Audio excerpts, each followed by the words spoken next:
Good evening, ladies and gentlemen, dear colleagues, dear guests. I'm very glad to welcome you all in the Golden Hall of the Croatian Institute of History. At the beginning of this, I truly believe, interesting event in the evening, I would like firstly to welcome our distinguished guests. As first, I would like to welcome His Excellency Ambassador of Romania, Mr. Grigori, if I pronounce correctly. Then our tonight's speaker, His Excellency Ambassador of the State of Israel in Croatia, Mr. Ilan Mora. And then His Excellency Ambassador of the Republic of France, Mr. Bessier, if I pronounce correctly.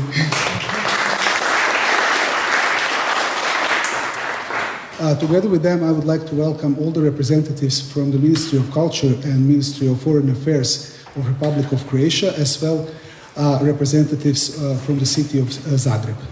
I'm very glad and pleased that you came here in a great number, and now allow me to continue in Croatian to introduce our tonight's speaker, His Excellency Mr. Ilan Mora. Who will speak, as it was announced, about yesterday, today and tomorrow of Israel. Poštovane dame i gospodo, cijenjene kolegice i kolege, dragi prijatelji, dragi gosti, evo dozvolite da vas i na hrvatskom sve srdačno pozdravim u Zlatnoj dvorani Hrvatskog instituta za povijest. Posebno bi se zahvalio ponovo sada na hrvatskom jeziku veleposlanicima koji su došli nazočiti ovom predavanju. Dakle, na prvom mjestu veleposlaniku Rumunjske, gospodinu Gregoriju, zatim njegovoj ekscelenciji veleposlaniku Ilanu Moru, koji je naš današnji govornik, te njegovoj ekscelenciji veleposlaniku Republike Francuske, gospodinu Bessieru. A jednako tako zahvalio bi i predstavnicima Ministarstva kulture i predstavnicima Ministarstva vanjskih poslova koji su danas nazočili. Naš večerašnji predavač, njegova ekscelencija veleposlanik Države Izrael u Republici Hrvatskoj, gospodin Ilan Mora, što se tiče njegovog akademskog obrazovanja, on je prvostupnik političkih znanosti i magistar međunarodnih odnosa. Obje diplome stekao je na prestižnom sveučilištu u Tel Avivu. I prije dolaska u Zagreb, njegova diplomatska karijera je bila vrlo bogata i započela je još 1983. godine, pa dozvolite samo da izdvojim neke od njegovih službovanja. Od 1986. do 1988. službovao je u Monroviji u Liberijskoj republici. Potom do 1990. u Sjedinjenim Američkim Državama. Da bi od 1992. do 1996. bio na čelu informacijske službe u Izraelskom veleposlanstvu u Saveznoj Republici Njemačkoj, gdje se ponovo vraća u razdoblju od 2002. do 2004. U međuvremenu, u razdoblju od 1998. do 2002. bio je zamjenik Izraelskog veleposlanika u Narodnoj Republici Kini. Prije dolaska u Republiku Hrvatsku, u razdoblju od 2011. do 2016. bio je veleposlanik u našoj susjednoj Mađarskoj. Svi ovi podaci jasno svjedoče o njegovom bogatom diplomatskom iskustvu i u iskustvu u predstavljanju kulture i povijesti Države Izrael, ali i kulture i povijesti židovskog naroda kao takvog, što će večera zasigurno nam pokazati u svom predavanju Izrael jučer, danas i sutra. Evo, veleposlaniče, izvolite, the floor is yours, Your Excellency.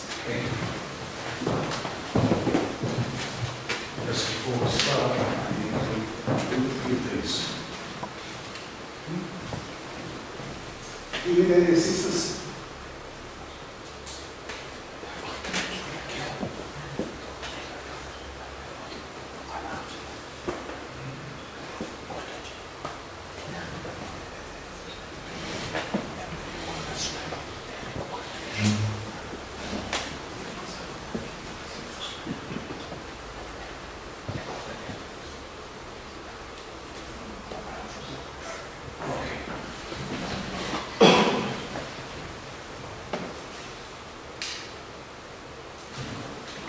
Where's that? I believe that you have this full screen. No. No.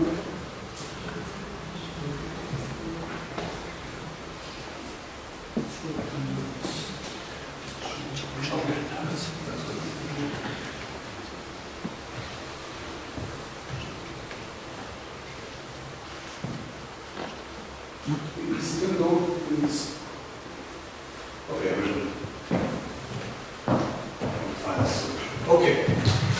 Thank you, Mr. Director, dear colleagues, my fellow ambassadors from Romania and from France and other good people who took the time this evening, this cold evening in Israel, to come and to listen to my presentation.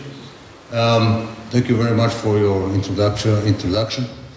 I would like to talk to you about Israel yesterday, today, and tomorrow. It is actually taken from a kind of a joke which I used to tell that to show the complexity of the issue regarding Israel. And the joke is very simple. A tourist comes to Israel for 3 days. He visited Israel for 3 days. Then he comes back home and writes a book under the title of Israel Yesterday, Today, and Tomorrow. You cannot do this. You cannot come to a place and within 3 days you can write a book to describe the complexity of the place you visited. This is exactly the same principle which we can apply to the issue named Israel, to the case named Israel. And I will start with sharing with you some of the thoughts which connect to the basics of the creation of the State of Israel. What brought about the creation of the State of Israel?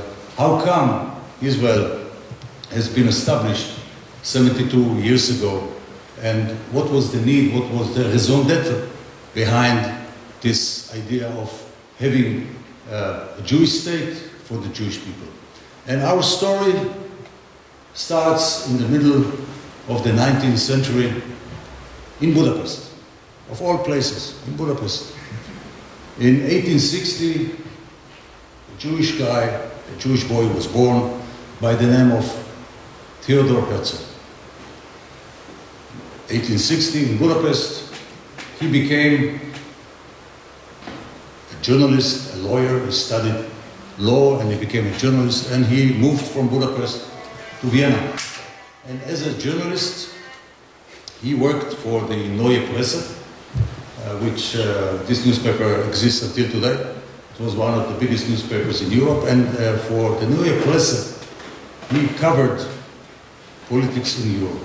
And please bear in mind that in the second half of the 19th century, in Europe, we have been witnessing interesting political developments in which nationalism was on the rise. Big powers, big empires were disseminating or starting to disseminate. We are getting closer to the beginning of the 20th century, the First World War. So in the second half of this 19th century, Theodor Herzl, or as he's known in Hebrew, Benjamin Zeev Herzl, was covering the political development in Europe for the Neue Presse, and especially he was covering a very interesting case called the Alfred Dreyfus case. I'm sure you've heard about it, and those who haven't should know that this case is a kind of a formative moment in the history of the Jewish people, because Alfred Dreyfus was a major in the French army, and he was a victim of a conspiracy to blame him as a spy for Germany by the actual spy Esterhazy at the time, and he was it was kind of a blood label, and he was accused of betraying France, and he was sentenced to the Devil Islands, and he was stripped out of his ranks, and it was very humiliating in the middle of Paris. And the story says that Herzl, our hero of the story, was covering the trial and also the verdict and also the execution of the verdict, and he was listening to the mob chanting death to the Jews, death to the Jews. And the idea is, and the legend says, that this was the moment in which he understood that developments in Europe at that time, especially the emancipation and the equal rights which were given to the Jews by the various countries at that time, cannot guarantee anymore the safety of the Jewish people in Europe. And he became so convinced that there should be a solution to what he called the Jewish issue, the Jewish problem, or a solution to the fact that the Jews, the Jewish people, everywhere in Europe at that time, because of this political development, because together with the rise of nationalism, we also witnessed the rise of anti-Semitism. And he came to the idea that there should be a solution to, as I said, to what he called the Jewish problem. And what kind of a solution? A political one. He was sure that only by using political means he can reach the idea of having a state, a place for the Jewish people, a place of their own, in which they can live free of persecution and anti-Semitism. And by this idea of having a political solution and having a place for the Jewish people, and recognizing by himself the right of the Jewish people for self-determination, because he says Judaism is not only a religion, we are a nation. And as such, we are entitled to have the right of self-determination. The right, ladies and gentlemen, of self-determination is the basic right of every people. The Croats have the right of self-determination in a place which they choose. And only the Jewish people at that time, which considered to be a religion, didn't have it. That's why we were, we call it the diaspora. We were scattered after the second temple destruction, and the first destruction of the temple, and then the second temple which was destructed. The Jewish people were disseminated all over the world. What Herzl did was actually a revolution in the idea that the Jewish people the Jews are a people, united as a people, and as such, as I said, they are entitled for the right of self-determination in a framework of a state. You have to understand that at that time, at the second half of the 19th century, I mentioned the word revolution. It was also a revolution for the people, for the Jewish people themselves. The biggest opposition to the idea of this self-determination in a state, in a political framework, were Jewish communities, especially the Jewish community in Budapest. They said, we don't need this, we are good as we are.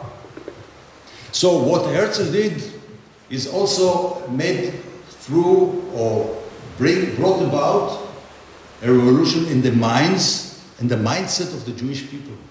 He changed the mindset, and he created a situation in which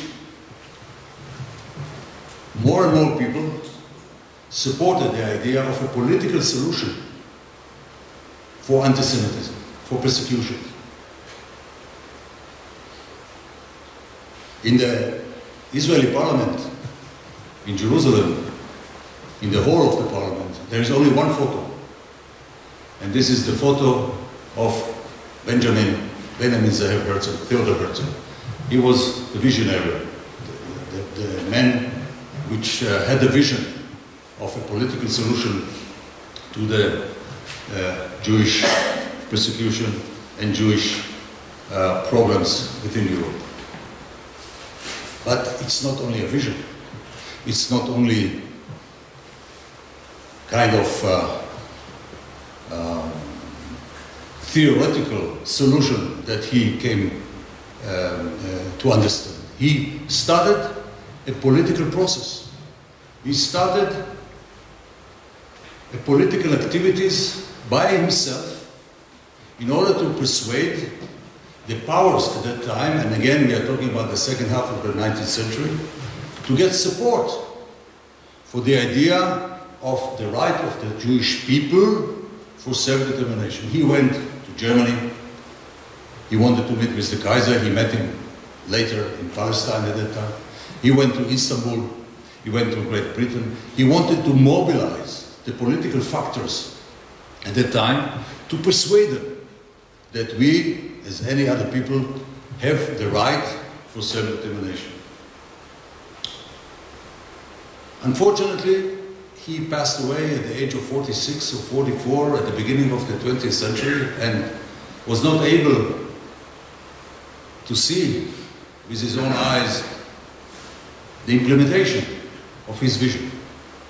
Because throughout his political work all over Europe, he also mobilized the Jewish people as a political entity. He created what we know nowadays, the Zionist Congress, which convened in Vienna in 1887.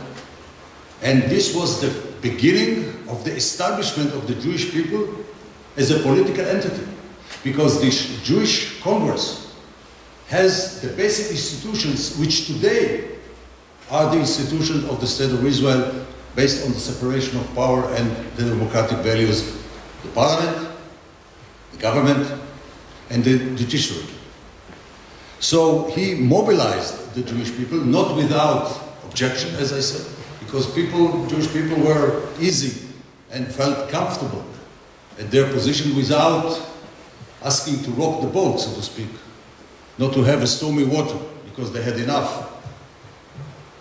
And since then, as I said, he passed away at the beginning of the 20th century, but he started a process which culminated, and I'm going to give you some historical milestone in 1917 with the Balfour Declaration, and then in the 20th of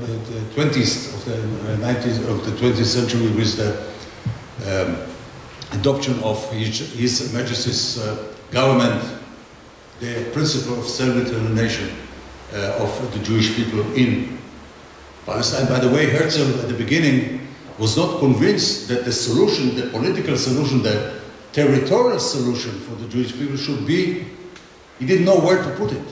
He thought about Uganda, he thought about Argentina, and then he came to the conclusion that the best suitable way to bring about the right of self-determination for the Jewish people is in the land of their ancestors, in the land of Israel.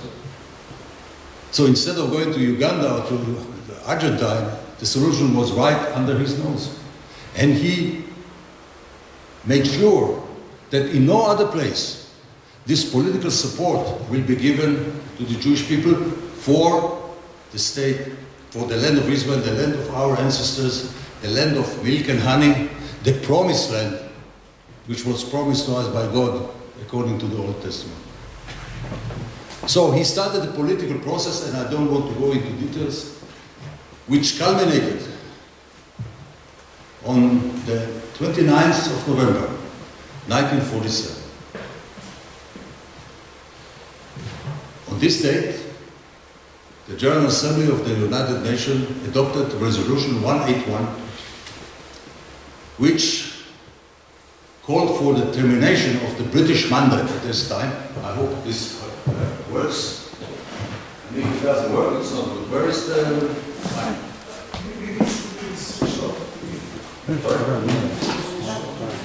Ah, okay.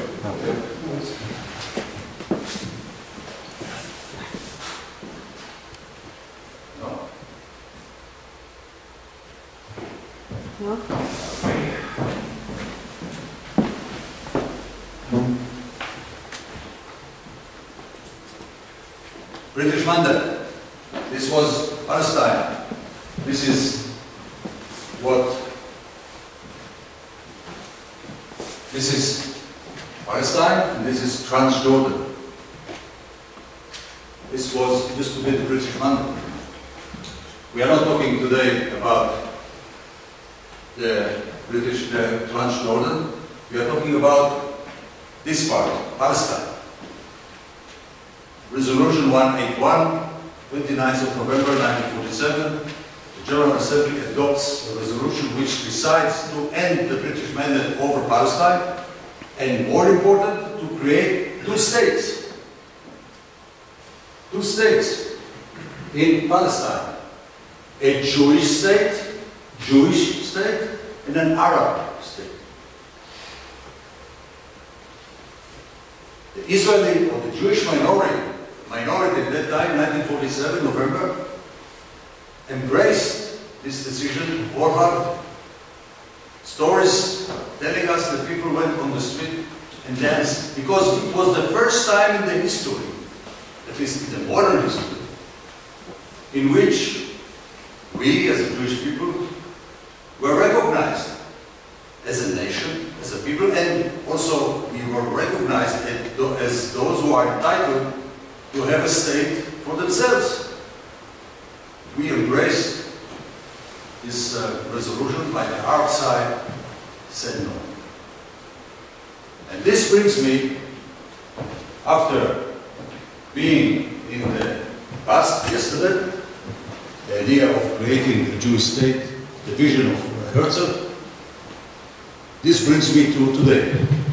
And this today starts not only in November 1947, but also a year later, less than a year later, in 1948, May 14, 1948, the British left Palestine, and on the same night, the State of Israel was proclaimed, and here this is a starting point of the Jewish democratic State of Israel.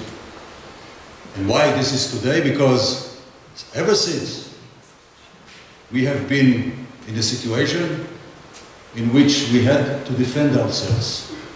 Because as the Arab side, the Arab countries, there are 22 Arab states in the Middle East. Iran is not an Arab state.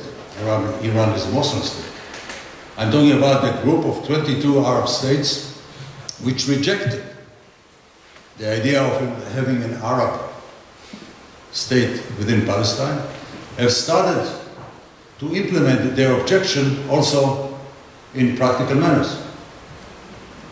On the night of the proclamation of the State of Israel in 14th of May 1948, the first war against the Jewish state started. We call it the Independence War, because we fought for our independence. It was a bitter war. We were attacked from all sides, from Egypt, from Jordan, from Syria, from Lebanon, from Iraq. Let me see if I have.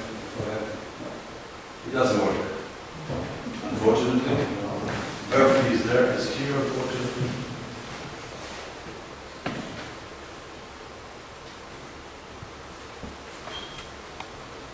Okay, we were attacked by a combination. No, it's not. To shrink the picture. Yes, thank you.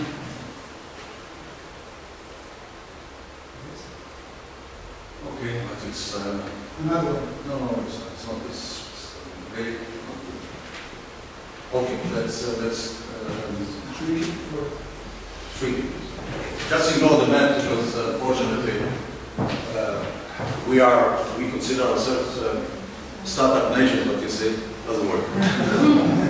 I will talk about it later, but don't be convinced this is only the exception, which does not present the rule. So coming back to 1947 and 1948, the very beginning of our statehood, we were attacked. We were attacked by a combination of Arab countries which rejected the idea of having a Jewish presence within the Middle East. Until today, Israel is considered, even after 72 years of independence, 72 years of independence, Israel is being considered as a foreign body in the Middle East. We do not belong there. The Middle East should be Arab and Muslim. How can it be a Jewish entity, a democratic entity within our family? No. Israel, the Jews do not have the right for self-determination. They want self-determination like all the Jewish people who immigrated, who are survivors of the Holocaust. Let them go back to Europe. How come they have to live there? They try time and again to prove that there is no continuity of Jewish presence throughout the centuries. Whereas if you walk in Israel, actually, and you take the Old Testament in your hand, you will see in your own eyes the proof of Jewish presence there throughout history. As I said, we went into exile. But throughout the years, there was Jewish presence there. Not to mention that in our praying book, the Jewish observer, the Jewish religious person, wherever he is, prays 3 times a day for Jerusalem. And our wish is always next year in Jerusalem. Jerusalem as a city has been always the capital city of every Jewish kingdom. Judea, King Solomon. We have never ceased connection to our land, to the land of our forefathers, the land of Abraham, Isaac, and Jacob. And this is the place which the international community, the world powers, have recognized that we have the right to live in. But there are countries, unfortunately, rejected it often. Yes, 72 years have passed, and thank God, in 1977, President Anwar Sadat came to Israel with a bold move after a vicious war in 1973 and talked peace with us. And since then we have, since 1979, this year we celebrate 40 years of peace agreement with Egypt, the leader of the Arab world. In 1995 we signed a peace agreement with Jordan, our neighbor to the east. But the idea is that peace agreement is being signed between politicians. Unfortunately, the rejection against the presence of a Jewish state in the Middle East, the rejection against the idea of Jewish people being able to live free of persecution, free of anti-Semitism in their place of their own, be democratic and Jewish as well, is still being rejected by the vast majority of the people of the Middle East. And this is what makes us Israelis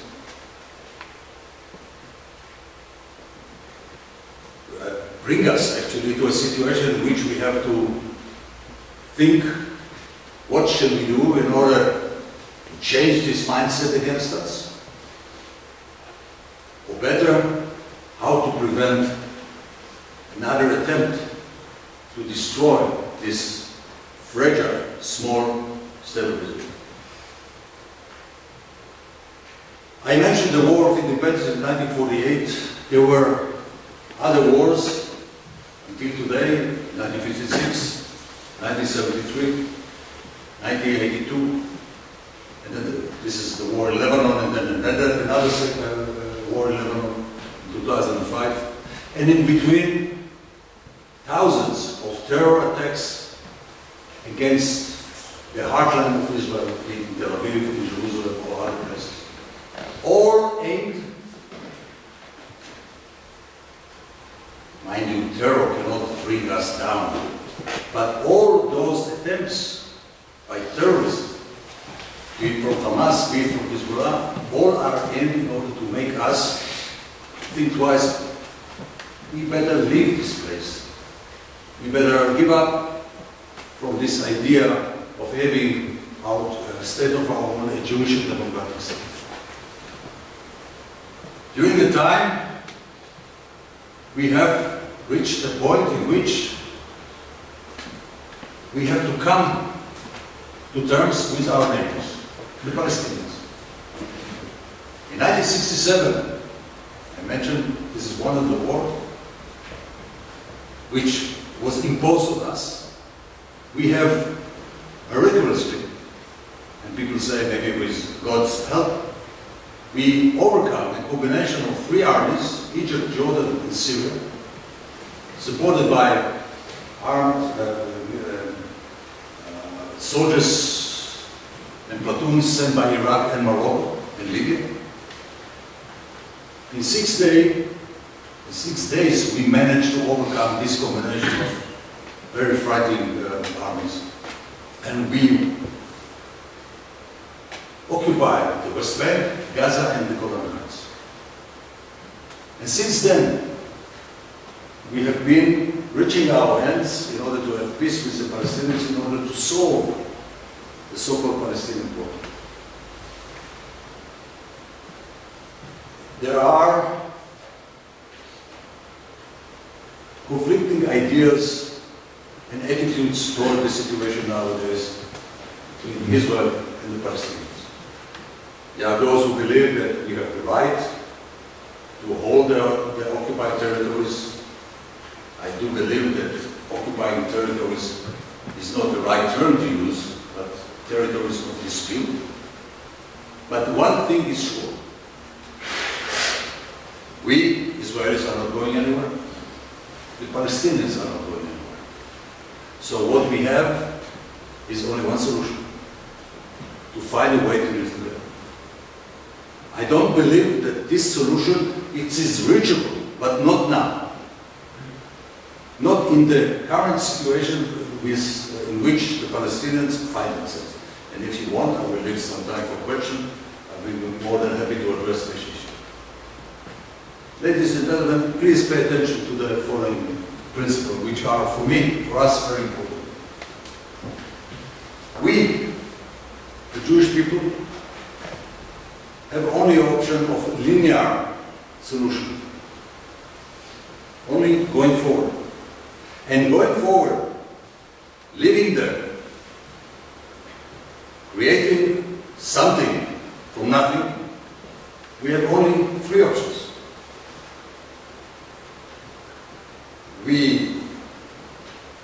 The three options are being a Jewish state, being a democratic state, and being a big state, size-wise. We came to the conclusion that we cannot reach all these three elements together. We have to give up one element in order to survive. Because if we are big, size-wise, we cannot be democratic. Because there are people over there, Arabs. And if we want to be big, we have to integrate them into our society. And if we integrate them, we cease down the road to be a democratic state. If we want to be Jewish, we cannot give up, we have to give up size. And not to mention that if we want to maintain our democratic character, we cannot rule other people. So after a long and bloody process, I think many Israelis have come to the idea that we have to give up territory. We have to give up something in order to maintain two very important elements for us: Jewishness and democratic values. There might be very many people who would say, well, we don't see the situation as you described, Mr. Ambassador, today in Israel. Well, nowadays we don't see anything there. We see only a political chaos, which on one hand shows that Israel is a great democracy. On the other hand, it shows that we are, as a society, very polarized. It shows also that in every election campaign, the issue of the Palestinians is not an issue anymore, unfortunately. Because, as I said a couple of minutes ago, we don't see any solution now in the current formulation of the Palestinian Authority, together with the terror Hamas organization from Gaza. It's quite complicated to reach an agreement. But we, down the road, in the future, We have no other alternative but to find a solution which will maintain these two elements of Jewish people, Jewish state, and democracy. And there is no contradiction between them. No contradiction whatsoever. So this is the part of today. If you want, with one sentence, to describe Israel of today, after 72 years of independence, or not a sentence, one word for me, it's a miracle. And please bear with me, let me explain to you why I think this is a miracle, and I'm not a believer person. Because think and try to find any other country in the world which has been doing for 72 years two conflicting processes, which are A, to survive. To survive in a very hostile region which negates your basic existence. I mean, it's like two people which one of them does not recognize you exist, and he behaves that you do not exist. And if he recognizes that you exist, he tries to kill you. So you have to be all the way on the defense, day and night. And we survived the war of independence and the war in the Sinai in 56, in 1967, big miracle. Maybe I'll stop to use the word miracle. People will think that I'm really. But there are religious people in Israel who believe that God helped us. You know what? If it doesn't harm us, it might help. So in 1967, in 1973, 1982, 2005, and as I said, thousands of terror attacks, and we survived. We paid a heavy price. Heavy price. But we survived. On the other hand, kind of a conflicting process, we have developed our country. And we now, after 72 years, we are so proud of what we have achieved in innovation and science and technology. So think about the idea of, on one hand, holding a gun, protect yourself, with the other hand, you building yourself, you develop yourself, you develop your health system and education system and science and technology. Only in the last 20 years we produced 12 Nobel Prize winners. Israel, small Israel, while having been forced to protect us. This kind of antagonism, contradiction, you will not find in any other country in the world. And this by itself makes Israel a miracle, and a place in which many people are looking at with admiration. There are people, and there are movements, and there are NGOs nowadays who do not accept what I've been telling you. The PDS movement, which luckily for us are not present here in Croatia, but are very much present in Europe, in England, in France, in Germany, they negate the basic existence of the state of Israel. Their pretext is the defense of the poor Palestinians. But the real idea is that Israel has no right to exist. Israel equals apartheid, etc., etc., etc. But the vast majority, and especially in Croatia, and I'm very proud to say, the friendship that Israel gets, and admiration, because you will find more than some similarities between Israel's position, geostrategic position, and Croatia. But if you want to change neighbors, I'm ready. Are you ready to change neighbors with my neighbors?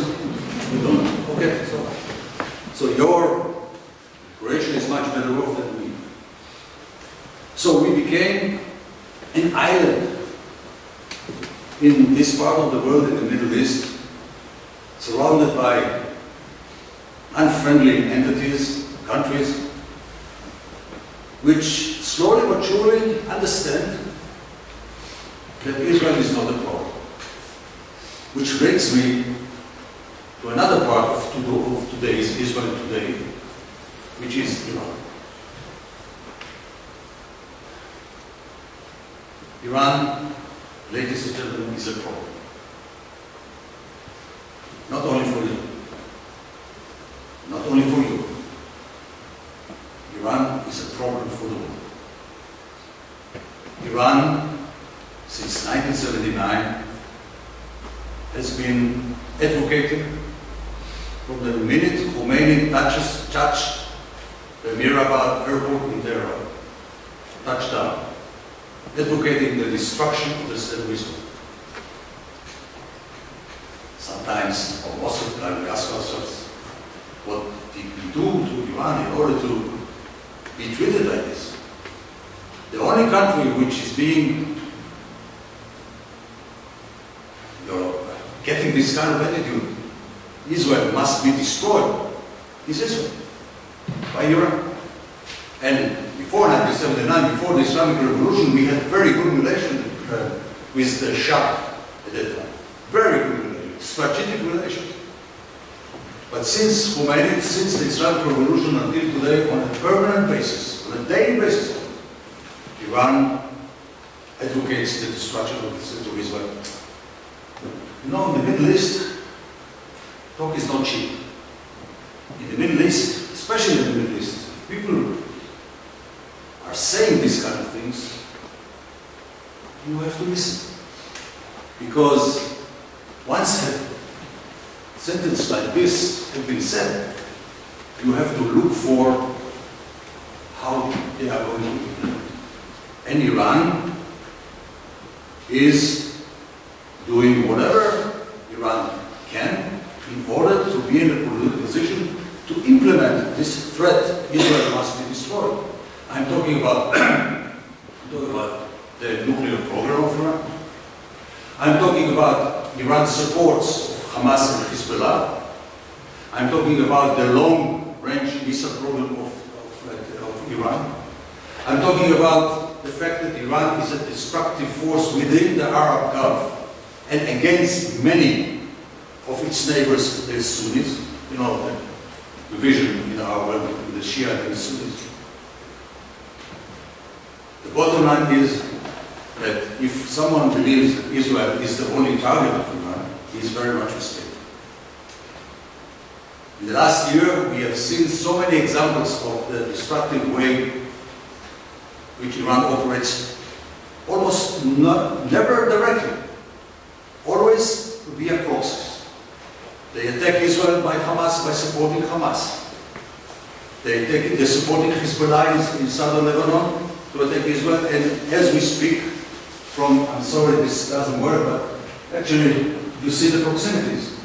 Iran, Iraq, Syria, Lebanon, southern Lebanon, as we speak, there are more than 130,000 various kind of rockets aimed at the heartland of Israel, supported by Iran. In Syria, you are reading newspapers, watching the news. Iran is trying to encroach itself to put as to create a foothold in Syria as a basis to attack Israel, to open a front line from Lebanon, from the Mediterranean to Iraq. The vicious attack of Iran on the oil fields in Saudi Arabia with cruise missiles. The fact that Iran is positioning, as we speak, cruise missiles in Yemen shows us their intention. Not to mention, when you go and read the reports of the International Atomic Energy in Vienna about Iran's nuclear program, if you understand a little bit about the fuel cycle, nuclear fuel cycle, you understand the hide and seek and the lies which Iran has been telling the world. Until Obama comes, and together with the 5 other P5 members, plus Germany, sign a deal, the JCPOA, with Iran, which to us, Israel, which is the main target, is a terrible agreement, which we cannot accept, which gives Iran the possibility to continue to accumulate more experience in enriching uranium. Not to mention that this agreement doesn't speak about stopping the missile program, and not to mention that Iran should stop its subversive activities within the Arab Gulf area, and against Israel. And thank God we have President Trump, who decided to get out of this agreement and to put more sanctions on Iran and see what's going on in Iran as we speak. The rise of price of oil in Iran caused unrest all over Iran because they know that these economic sanctions are effective and these are aimed not against the Iranian people. Israel has nothing to do or nothing against Iranian people. As I said, there were times in which we had very good relations with each other. It is aimed against this regime, this Mullah regime, to make him understand that he cannot fool all the people all the time. We can call his bluff. And actually we have. Netanyahu, if you remember, if you saw last year this presentation of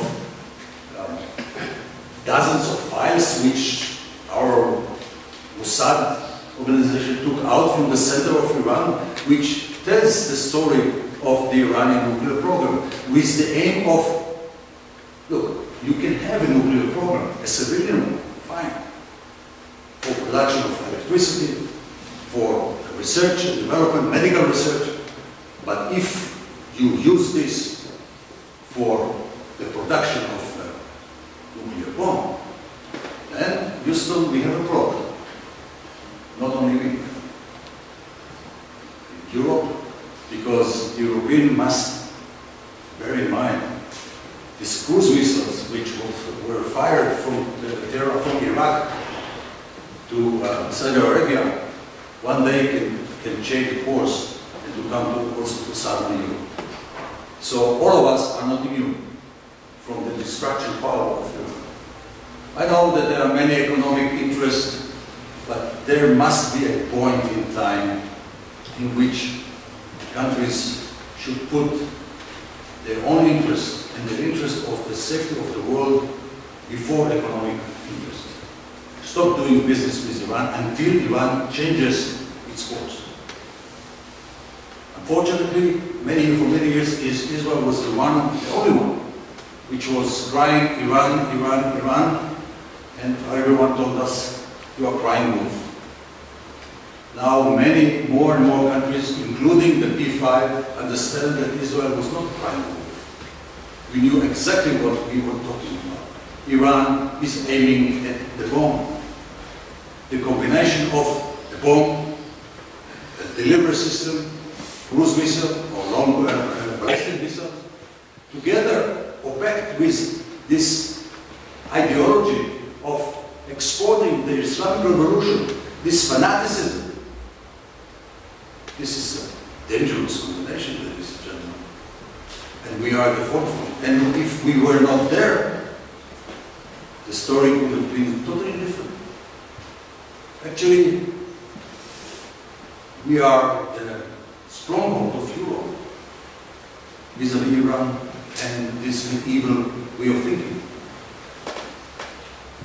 This, today, is one of the most severe and the biggest challenges of any government of Israel. To make sure that Iran will not reach its aim to have a bomb.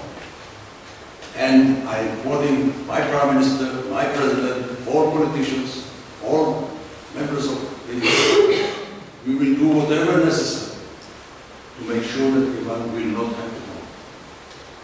This is the time to put more pressure, economic pressure on Iran. To send a message. As I said, you can't fool us anymore. Either you cooperate, you come clean, you open, you stop this program, illegal program, because by doing so, Iran is reaching its own signature on the Non-Proliferation Treaty, the NPT Treaty. So this is, as I said, one of the biggest challenges which we face nowadays in Israel. There are other challenges within our society, but we are weak now in the situation in which I can call it a stalemate, because of 2 election campaigns, and unfortunately, if you ask me, we are running to a 3rd one, which will take place in February next year, unfortunately. We are in a situation in which nothing can be done as far as continuing developing our countries, but still, it's a kind of a predator. We continue because we don't have any other choice. Because if we stop doing this one hand of developing our countries, we will become weak, and the other hand, defending ourselves, will become weaker and weaker. So we will continue to do what is necessary in order to preserve the only democracy in the Middle East, namely Israel. As far as the future is concerned, by this I will come back to the relation with the Arab countries, which I hinted a couple of minutes ago. Might be a change. And the reason for this change is Iran. In a very interesting way, Iran's neighbors, Arab, Sunni, moderate countries of Iran, or neighbors of Iran, have come to the idea, to the conclusion that Israel is no longer the problem. Israel is not their challenge. Israel can be the solution. And the main challenge and the main problem for the Arab, moderate Arab Sunni countries in the world, especially in the Gulf area, is Iran. Look what's going on in Yemen. Look what's going on in Saudi Arabia, in Bahrain, in Oman. Qatar is not part of the equation. So they understand that the enemy of my friend is my friend, and we can combine forces in order to face A, Iran, and B, to normalize relations, bearing in mind that Israel not only not the problem is, but also the solution. Solution in the civilian field, in science and technology, in irrigation, in agriculture. They have the money, we have the expertise. It's a win-win situation. More and more Israeli presence is to be seen in our countries. Photos, pictures, which I could not believe a couple of years ago.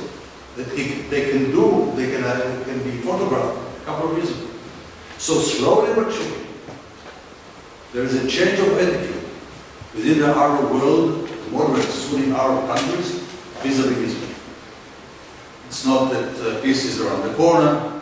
It's not that they are going to sing the national anthem of Israel. No, it will take some time. But at least they understand, as I said, that we can cooperate. We have a mutual enemy, we have to stop it, but parallel we can develop our bilateral relations. I cannot say no more because I don't know more, but from time to time you will read in the international press reports about this Israel and Arab countries coming together, closer together. The Israeli national anthem is being played in sports events in Bahrain or in I don't know, other places within the United Arab Emirates. It has become kind of something which we accept. We cannot accept it as a fait accompli or something we take it for granted. We have to work with it. But the world, the Arab world is changing, and for the better as far as we are concerned. Yes, we have to work about the hearts and minds of the people to persuade them that we are not the problem. We have to solve the Palestinian issue. We cannot live like this forever. As I said, they are not going anywhere, we are not going anywhere. So this is the future. The future of one hand cooperation with the Arab world, continuing to develop our country for the betterment of mankind, field of innovation. Since I have arrived to Croatia in almost a year now, well, time flies when you enjoy it. Almost a year. I've been advocating innovation. Israel, or presenting Israel as the innovation state, in order to mobilize, in order to be a source of inspiration for the young generation of Croatia, because you have good potential human capital, like in Israel. We are small countries. We can learn from each other. So innovation in science and technology, in cybersecurity, it's the next big name in the field of high-tech and innovation. And Israel is ready to cooperate. So as far as future is concerned, regardless of our political stalemate, which I'm sure we will overcome, one thing I'm afraid of is the polarization within our own society. This has nothing to do with the Arab-Israeli conflict. We have our problems. After all, Israel is a society which is based on 72 or more than 70 cultures of immigrants from out of more than 70 countries who came together because they want to live together free as Jewish people and as Israelis. So we have our problems, but I'm sure that we are strong enough to sustain them and to overcome them and to continue to cooperate with most of the countries in the world, especially with Europe. Yes, the United States is a country in which, of course, we will always rely on our strategic partner, for better and for worse. But Europe is in our backyard. And we have such tremendous variety, big variety of cooperation in so many fields with the European Union. I'm not talking about the 27, 28 countries bilaterally. I'm talking about the European Union as a concept, as a whole. Over there, also here, there is a big prospect for developing our relations. But the European Union has made the Arab-Israeli conflict as a precondition for any development in our relations. This is really not good. And I hope that Croatia, being the president of the European Union next year, just around the corner, will make sure that the advantages and the added value of Israel being partner to the European Union is being recognized. It is recognized, but it is being overshadowed by the Arab-Israeli conflict. It's a kind of precondition. If there is an improvement in the relation between Israel and the European Union in science, technology, in Horizon 2020, etc., there should be also a kind of development within the Arab-Israeli conflict, the Palestinian-Israeli conflict. And this unholy connection puts brakes on developing our relations, which is a win-win situation. Because Israel is the only country in the world which is not a member state which has this kind of variety of relations with the European Union. And two of my friends from Romania and from France, they can testify about it. So this is also for the future. So, ladies and gentlemen, before I give you the opportunity to ask me questions, I would like to sum up and to tell you, I've been talking here almost an hour to trying to describe to you Israel yesterday, today, and tomorrow. Even a book thick like this cannot describe it. I do believe that seeing is believing. So if you don't believe to what I've been telling you, go to Israel. Visit Israel. See for yourself. 3 hours from Zagreb or Zadar or Dubrovnik. Unfortunately, there are no direct flights or regular flights between Tel Aviv and Zagreb, only in the season. But I understand that the regular flights start, or the season starts a little bit earlier next year, in February instead of March.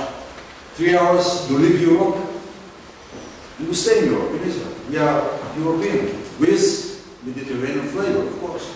We are part of our society, of our region. So come and visit. Not only for pilgrimage purposes, which is noble and of course do it, but come and see the modern cities, which I've been advocating all the time as an innovation in a startup country, state. Be in Tel Aviv. Tel Aviv is a city which never sleeps. You know, when you go to Israel, you can combine two things in one ticket. You come to Tel Aviv, which is a modern state. As I said, 24/7 doesn't sleep. You can sing in Tel Aviv, and within 1 hour, you come to Jerusalem. You repent in Jerusalem. You say, mea culpa in Jerusalem. So you have two opportunities. One, just to show you the variety of Israel.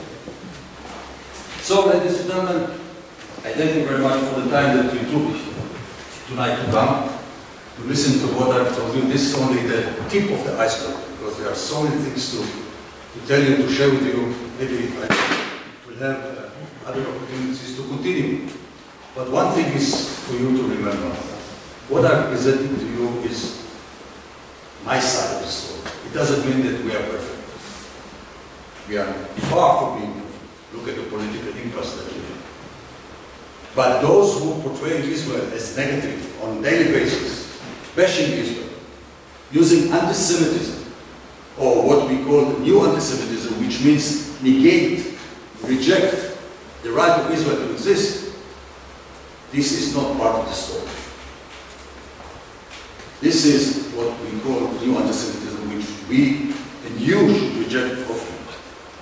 So Israel is a success story. Israel is a miracle. Not perfect, but can be better together with our friends. So thank you for your attention, and if you have some questions, I'm always there. Thank you.